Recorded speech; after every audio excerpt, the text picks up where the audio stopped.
ब्रह्माद्यतोऽन्वयादितरतश्चार्थेष्वभिज्ञस्वराट् तेने ब्रह्महृदाय आदिकवये मुह्यन्ति यं सूरयः तेजो वारिमृदां यथा विनिमयो यत्र त्रिसर्गो मृषा धाम्ना स्वेन सदा निरस्तकुहकं सत्यं परं धीमहि यं प्रव्रजन्तमनुपेतमपेतकृत्यं द्वैपायनो विरहकातर आजुहाव पुत्रेति तन्मयतया तरवोऽपि नेदुः तं सर्वभूतहृदयं मुनिमानतोऽस्मि नारायणं नमस्कृत्य नरं चैव नरोत्तमं देवीं सरस्वतीं व्यासं ततो जयमुदीरये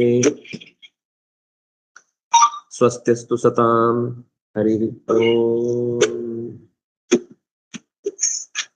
ಅನೇಕ ಜೀವರಾಶಿಗಳಿಗೆ ಬದುಕುವ ಅರ್ಹತೆಯನ್ನು ಕಲ್ಪಿಸಿದಂತಹ ಜಗತ್ತು ಬದುಕಲಿಕ್ಕಾಗಿ ಕೆಲವು ಕಾರ್ಯಭಾರಗಳನ್ನು ಕೂಡ ಅದಾಗಿ ಒದಗಿಸಿಕೊಟ್ಟಿದೆ. ನಿಮ್ಮ ಸ್ವಭಾವಕ್ಕನುಗುಣವಾದ ಕಾರ್ಯಭಾರಗಳನ್ನು ನೀವು ನಡೆಸಿ.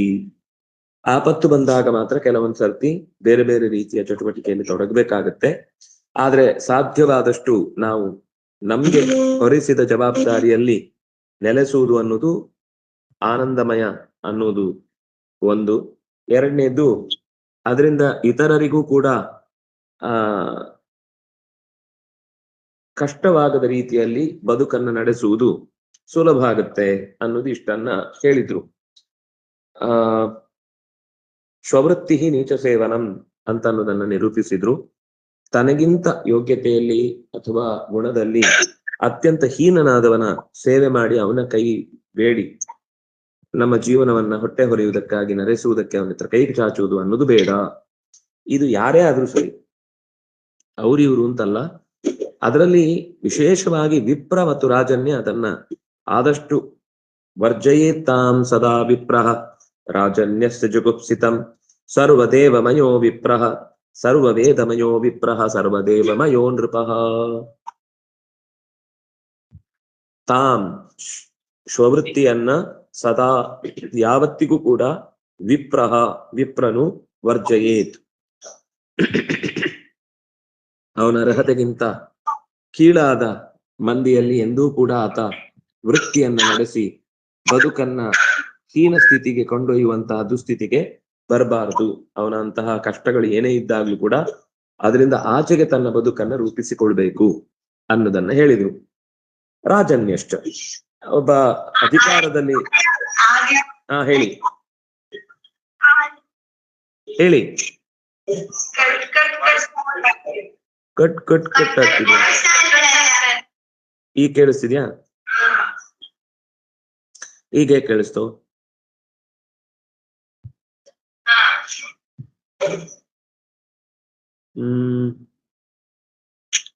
ಏನ್ ಸಮಸ್ಯೆ ಆಯ್ತು?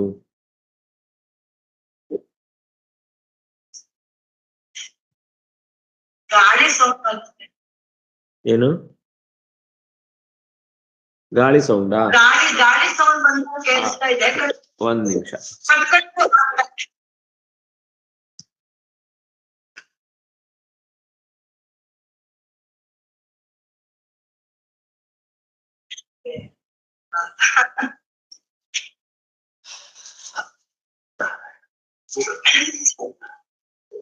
ಈಗ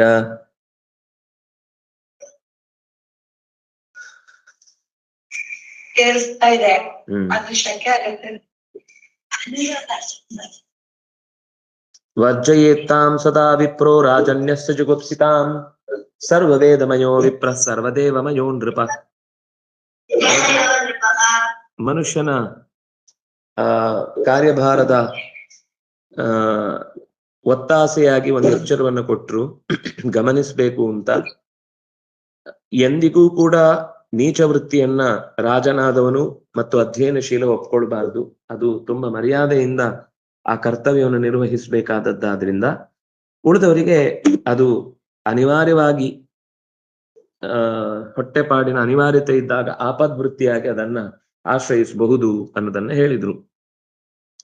ಯಾಕೆ ಇವರಿಬ್ರು ನೀಚ ಸೇವನೆ ಮಾಡಬಾರದು ಅಂತಂದ್ರೆ, ಸರ್ವ ವೇದಮಯೋ ವಿಪ್ರಹ, ವೇದ ಓದಿದವನಾಗಿದ್ರೆ ಮಾತ್ರ ಇದು. ಸುಮ್ನೆ ಯಜ್ಞೋಪವೀತ ಹಾಕೊಂಡವನನ್ನ ಈ ಶಬ್ದದಿಂದ ಹೇಳುದಿಲ್ಲ. ನಾವೆಲ್ಲ ಪೂರ್ತಿ ವ್ಯಾಪ್ತಿಯಲ್ಲಿ ಸೇರ್ಕೊಳ್ಳೋದಿಲ್ಲ. ಆದ್ರಿಂದ ಅದಕ್ಕೆ ಪ್ರಯತ್ನ ಪಡ್ಬೇಕಷ್ಟೇ ಬಿಟ್ರೆ ನಾವು ಹುಟ್ಟಿದ ಮಾತ್ರಕ್ಕೆ ವಿಪ್ರ ಅನ್ನುವ ಶಬ್ದಕ್ಕೆ ಅರ್ಥ ಹೇಳುವಾಗ ವಿಂ ಪ್ರಾಂತೀತಿ ವಿಪ್ರಹ, ಪ್ರಗತವು ಅಂತ ಧಾತು. ವಿಮ್ ಅಂತಂದ್ರೆ ವಿಶಿಷ್ಟವಾದದ್ದನ್ನು, ವಿಮ್ ಅಂತಂದ್ರೆ ವಿಚಿತ್ರವಾದದ್ದನ್ನು, ವಿಮ್ ಅಂದ್ರೆ ಅಕಯ ಪ್ರವಿ ಸಂಭೂಮಾಹ ಸಕಹಾಹ ವಿಷ್ಣುವಾಚಕಾಹ. ವಿ ಅಂದ್ರೆ ಸರ್ವವೇದ ಪ್ರತಿಪಾದ್ಯನಾದ ಭಗವಂತನನ್ನು ತಿಳಿಯುವಲ್ಲಿ ನಿರಂತರವಾದ ಪ್ರಯತ್ನಶೀಲ ಯಾರೋ ಅವನು ವಿಪ್ರ. ಉಳಿದವರೆಲ್ಲ ಅತರ ಪತರ ಅಷ್ಟೇ, ಸುಮ್ನೆ ಹೆಸರು ಹೇಳ್ಕೊಳ್ಲಿಕ್ಕೆ ವಿಪ್ರರು. ಏನೇನು ಸೂತ್ರೇನೈವ ಹಿ ವಿಪ್ರತ್ವಂ, ಇದನ್ನು ಮುಂದೆ ಭಾಗವತ ಹೇಳುತ್ತೆ. ಸೂತ್ರೇಣ ಅಂದ್ರೆ ಯಜ್ಞೋಪವೀತ, ಯಜ್ಞೋಪವೀತ ಸೂತ್ರದಿಂದ ವಿಪ್ರತ್ವವನ್ನ ಹೇಳ್ಕೊಳ್ಳುವುದೇ ಕಲಿಯುಗದಲ್ಲಿ ದೊಡ್ಡ ಲಕ್ಷಣ. ಅದು ಬಿಟ್ರೆ ವಿಪ್ರತ್ವದ ಯಾವ ಗುಣಗಳು ಕೂಡ ಅವರಲ್ಲಿ ಇರುವುದಿಲ್ಲ. ಆದ್ರಿಂದಾಗಿ ನಾವು ಇವತ್ತು ಹುಟ್ಟಿನಿಂದ ಇಟ್ಟುಕೊಂಡು ಬಂದಂತಹ ಈ ಜವಾಬ್ದಾರಿ ತಪ್ಪಿಸಿಕೊಂಡು ಬದುಕ್ತಾ ಇರುವಂತಹ, ಕೇಳಿಸ್ತಿಲ್ವಾ?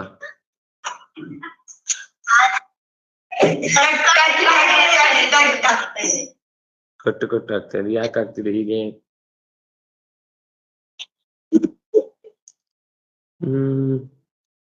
ಪೂರ್ತಿ ಇದೆ ನೆಟ್ವರ್ಕ್. ನಿಮ್ದೇನಾದ್ರೂ ಪ್ರಾಬ್ಲಮ್ ಇದೆಯಾ? ಮತ್ತೆ ಯಾಕೆ? ನಿಮ್ದು ನಂಗೆ ಕರೆಕ್ಟ್ ಕೇಳಿಸ್ತಿದೆ.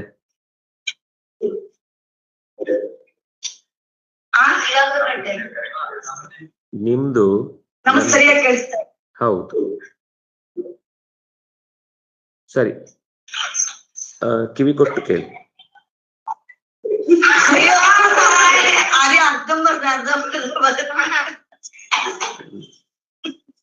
ಒಮ್ಮೆ ಕಟ್ ಮಾಡಿ ಮಾಡ್ಲಾ, ಅಥವಾ ನೀವು ಲೀವ್ ಆಗಿ ಮತ್ತೆ ಸೇರ್ತೀರಾ? ಲೀವ್ ಆಗಿ ಮತ್ತೆ ಸೇರಿ.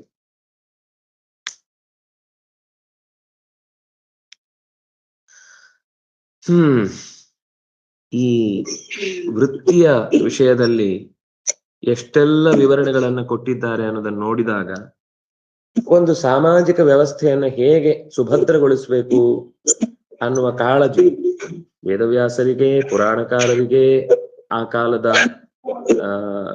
ರಾಜ ತಂತ್ರಜ್ಞರಿಗೆ ಎಷ್ಟು ಅದರ ಬಗ್ಗೆ ಯೋಚಿಸ್ತಾ ಇದ್ರು ಅಂತ ಗೊತ್ತಾಗುತ್ತೆ.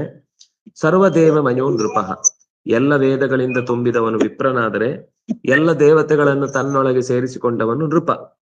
ರಾಜ ಪ್ರತ್ಯಕ್ಷ ದೇವತಾ ಅಂತ ಮಾತಿದೆ. ನೀವು ಆ ರಾಜನಿಗೆ ಅಭಿಷೇಕ ಮಾಡುವಾಗ ಒಂದು ಮಂತ್ರ ಇದೆ, ವರುಣೋಸಿ, ಯಮೋಸಿ, ದೇವೋಸಿ, ವಿಷ್ಣುರಸಿ, ಆದಿತ್ಯೋಸಿ ಅಂತ ಅಲ್ಲಿ ಒಂದು ದೊಡ್ಡ ಯಜುರ್ವೇದದ ಮಂತ್ರ ಇದೆ. ಅದರಲ್ಲಿ ಎಲ್ಲಾ ದೇವತೆಗಳನ್ನು ಕೂಡ ನಿನ್ನಲ್ಲಿ ಅವರೆಲ್ಲ ನೆಲೆಸಿದ್ದಾರೆ ಅನ್ನುವ ಮಂತ್ರ ಇದೆ. ಅದರ ಮೂಲಕ ಅವರನ್ನ ಅಭಿಷಿಕ್ತರನ್ನಾಗಿಸ್ತಾರೆ. ಗಂಗಾ, ಯಮುನಾ, ಸರಸ್ವತಿ, ಶುತುದ್ರಿ, ಹೀಗೆ ಹಲವು ದೇಶದ ಭಾಗ ಮೂಲ ಮೂಲೆಗಳಲ್ಲಿರುವ ನದಿಗಳ ನೀರು, ಮಣ್ಣು, ಸಮುದ್ರದ ನೀರು ಎಲ್ಲವನ್ನು ಹೊತ್ತು ತಂದು ಅದನ್ನ ರಾಜನಿಗೆ ಒಪ್ಪಿಸ್ತಾರೆ. ಯಾಕೆಂದ್ರೆ ಅಷ್ಟೂ ಕಡೆಯ ಒಡೆತನ ನಿನಗಿದೆ, ಅಷ್ಟೂ ಕಡೆಯ ಜವಾಬ್ದಾರಿ ನಿನಗಿದೆ. ಅದನಿಗೆ ಸರ್ವ ದೇವ ಮಯೋ ನೃಪ, ಎಲ್ಲಾ ಬಗೆಯ ದೇವತೆಗಳ ಸನ್ನಿಧಾನವನ್ನು ಕೂಡ ಅವನಲ್ಲಿ ಪ್ರಾರ್ಥನೆ ಮಾಡಿ ಪೂಜೆ ಮಾಡ್ತಾರೆ.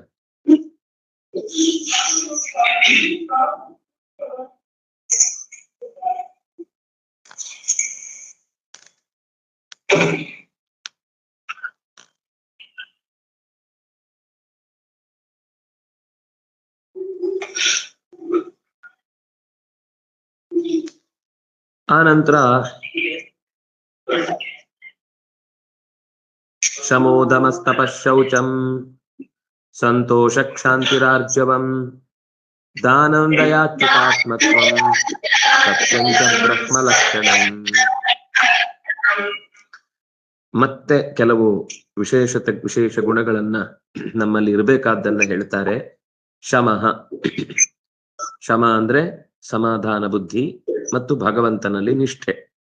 ಯಾರಲ್ಲಿ ನಿಷ್ಠೆ ಇಲ್ಲದೆ ಇದ್ರು ದೇವರಲ್ಲಿ ಆದ್ರೂ ವಿಶೇಷವಾದ ಶ್ರದ್ಧೆ ಇರಬೇಕು, ಭಕ್ತಿ ಇರಬೇಕು, ಅದು ಶಮ. ಅದನ್ನೇ ಶಾಂತಿ ಅನ್ನುವ ಶಬ್ದದಿಂದ ಹೇಳುದು. ದಮ, ಬೇಡವಾದ ವಿಷಯಗಳಿಗೆ ಮೂಗು ತೂರಿಸದೆ, ಯಾವುದಾದ್ರೂ ವಸ್ತು ಸಿಕ್ಕಿದಾಗ ತನಗೆ ಬೇಕು ಅಂತ ಕೈಯಾಡಿಸದೆ, ಅಥವಾ ಯಾವುದೋ ವಿಷಯಗಳಿಗೆ ಕಿವಿ ತೂರದೆ ಅಥವಾ ಕಣ್ಣಾಡಿಸದೆ, ಮನಸ್ಸನ್ನ ಇಂದ್ರಿಯಗಳನ್ನ ತನ್ನ ಹತೋಟಿಯಲ್ಲಿ ಇಟ್ಟುಕೊಳ್ಳುವುದು ದಮ. ಈ ಕರೆಕ್ಟ್ ಆಗಿ ಇನ್ನು ಹೇಳುದಾದ್ರೆ ಮದವನ್ನ ದೋಸೆ ಮಗುಚಿದ ಹಾಗೆ ಮಗುಚಿ ಹಾಕುದು. ದಮವೇ ಉಲ್ಟಾದ್ರೆ ಯಾವುದು ಮದವೇ ಉಲ್ಟಾದ್ರೆ ದಮ ಆಗತ್ತೆ. ಮದ ಇಲ್ಲದೆ ಇರುವುದು ದಮ. ತಪಃ, ಪತನ ಇಲ್ಲದಂತೆ ಬದುಕುವುದು ತಪ. ಪತ ಅಂದ್ರೆ ಬೀಳುವುದು. ಪತನವಿಲ್ಲದಂತೆ ಬದುಕನ್ನ ರೂಪಿಸಿಕೊಳ್ಳುವುದು ತಪಸ್ಸು. ಆ ತಪಸ್ಸು ಸಿದ್ಧಿ ಆಗುದು ಯಾವಾಗ ಅಂದ್ರೆ ಶೌಚ, ಶುದ್ಧಿ ಇದ್ದಾಗ.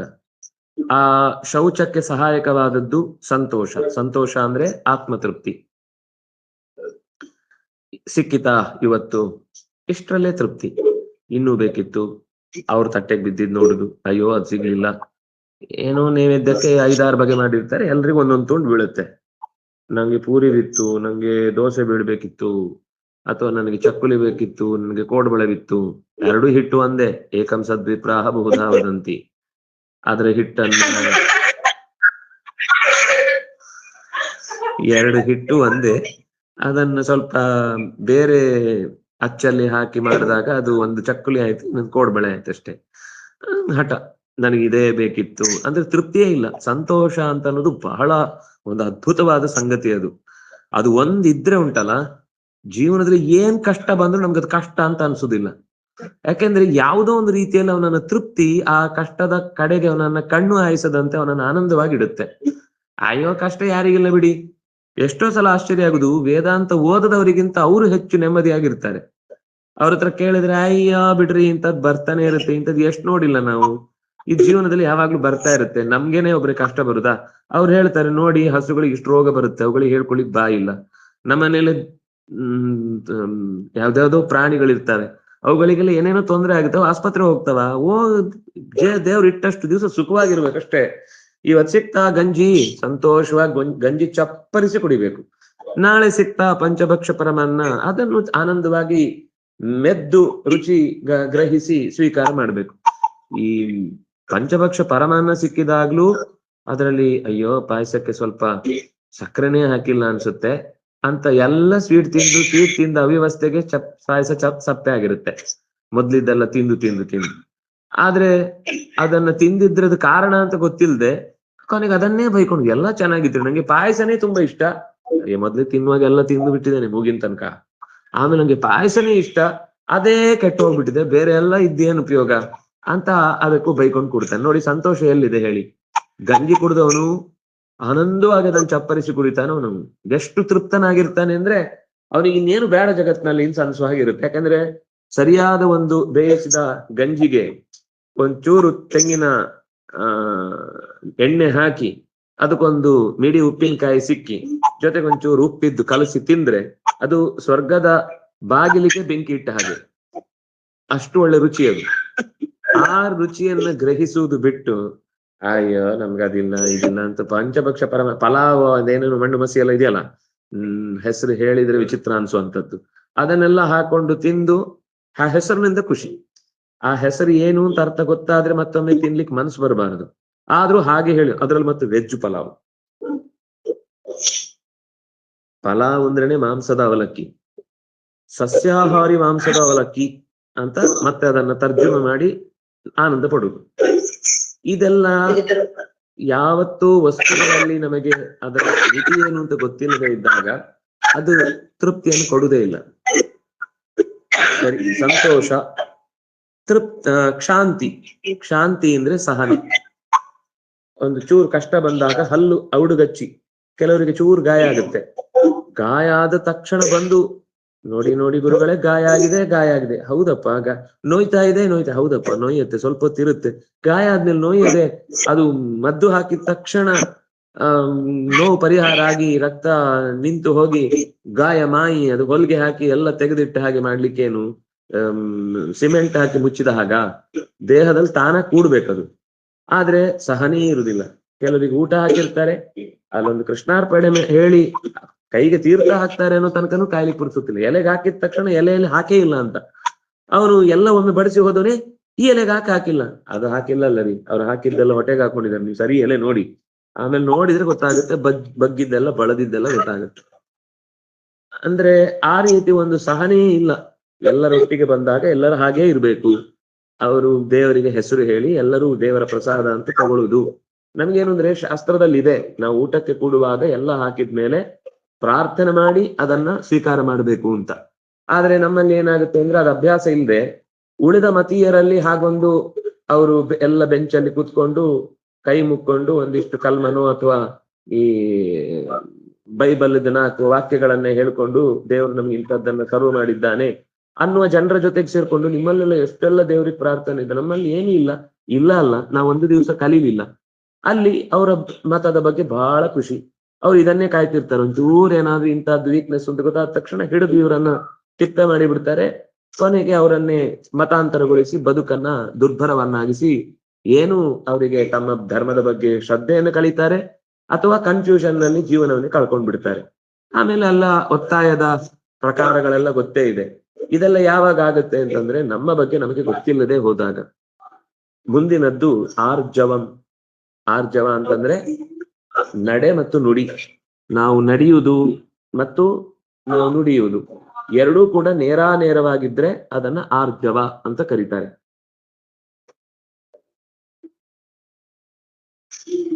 ಕೇಳಿಸ್ತಿದ್ಯಾ?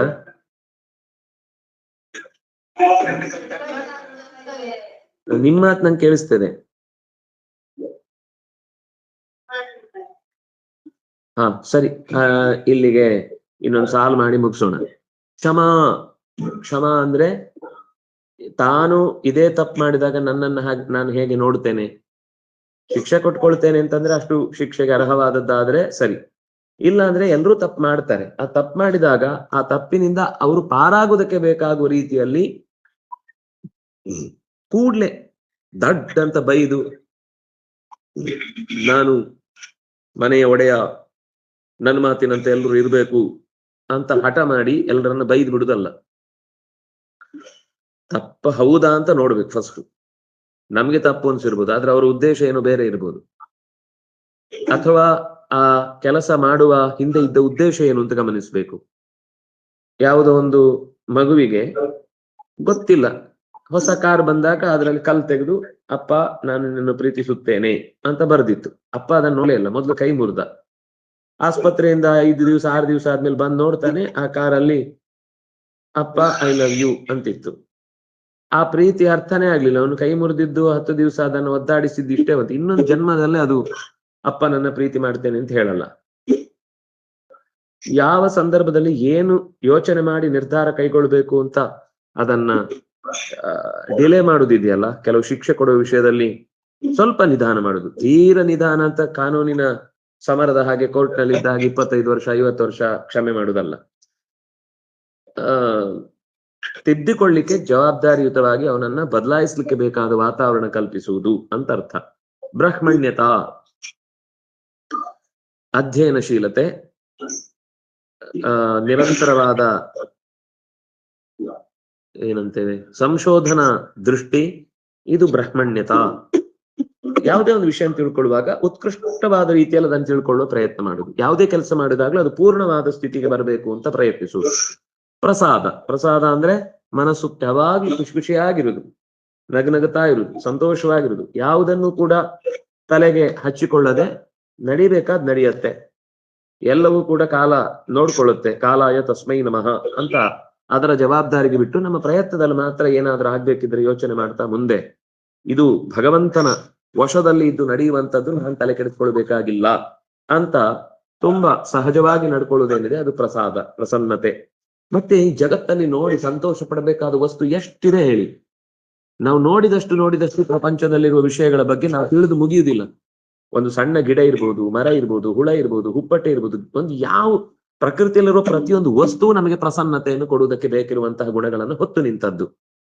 ಇದು ಗೊತ್ತಿದ್ರೆ ಆಗ ಪ್ರಸನ್ನತೆ ಅನ್ನೋದು ತನ್ನಿಂದ ತಾನೇ ಇರುತ್ತೆ. ಒಂದು ಗಿಡ ನೋಡಿ ಸಂತೋಷ ಪಡ್ಬೋದು, ಎಷ್ಟು ಚೆನ್ನಾಗಿ ಅರಳಿದೆ, ಎಷ್ಟು ಚೆನ್ನಾಗಿ ಹೂ ಬಿಟ್ಟಿದೆ, ಎಷ್ಟು ಚೆನ್ನಾಗಿ ಅದರ ಮೇಲೆ ಇಬ್ಬನಿ ನಿಂತಿದೆ, ಎಷ್ಟು ಚೆನ್ನಾಗಿ ಅದು ಪರಿಮಳ ಬೀರುತ್ತಾ ಗಾಳಿಗೆ ತಲೆ ಅಲ್ಲಾಡಿಸಿ ಗಾಳಿಯ ಜೊತೆಗೆ ತನ್ನ ಬದುಕನ್ನ ಕಳೆಯುತ್ತೆ. ಇದೆಲ್ಲ ಕಂಡು ಸಂತೋಷ ಪಡಬೇಕಾದ ವಿಷಯ.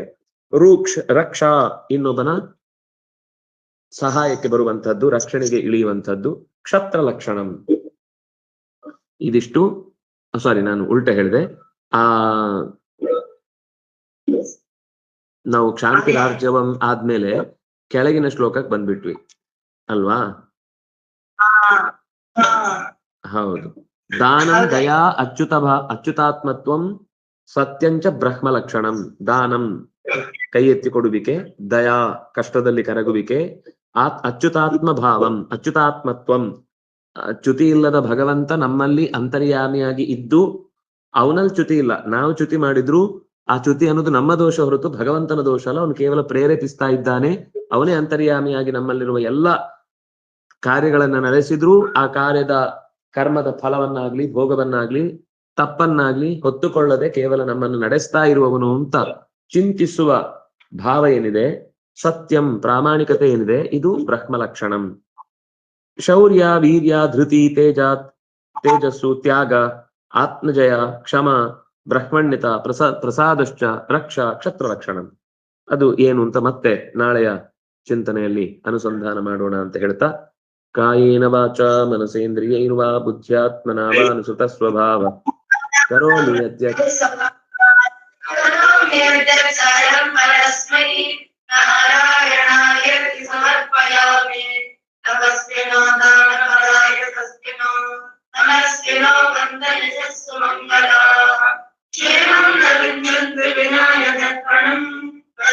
ಸುಭದ್ರಶ್ರವಸೇ ನಮೋ ನಮಃ. ಬ್ರಹ್ಮಾರ್ಪಣಂ ಬ್ರಹ್ಮಣೇ ಬ್ರಹ್ಮಾಗ್ನೋ ಬ್ರಹ್ಮಣಾಹುತಂ ಬ್ರಹ್ಮೈವ ತೇನ ಗಂತವ್ಯಂ ಬ್ರಹ್ಮ ಕರ್ಮ ಸಮಾಧಿನಃ. ಸರ್ವೇ ಭವಂತು ಸುಖಿನಃ, ಸರ್ವೇ ಸಂತು ನಿರಾಮಯಾಃ, ಸರ್ವೇ ಭದ್ರಾಣಿ ಪಶ್ಯन्तು ಮಾ ಕಶ್ಚಿತ್ ದುಃಖಭಾಗ್ ಭವೇತ್. ಧರ್ಮಸ್ಯ ವಿಜಯೋ ಭೂಯಾತ್ ಅಧರ್ಮಸ್ಯ ಪರಾಭವಃ. ಸದ್ಭಾವನಾ ಪ್ರಾಣಪ್ರದಾ ಭೂಯಾತ್ ವಿಶ್ವಸ್ಯ ಮಂಗಳಂ. ಶ್ರೀ ಹರಿಪ್ರಿಯತಾಂ ಶ್ರೀ ಕೃಷ್ಣಾರ್ಪಣಮಸ್ತು.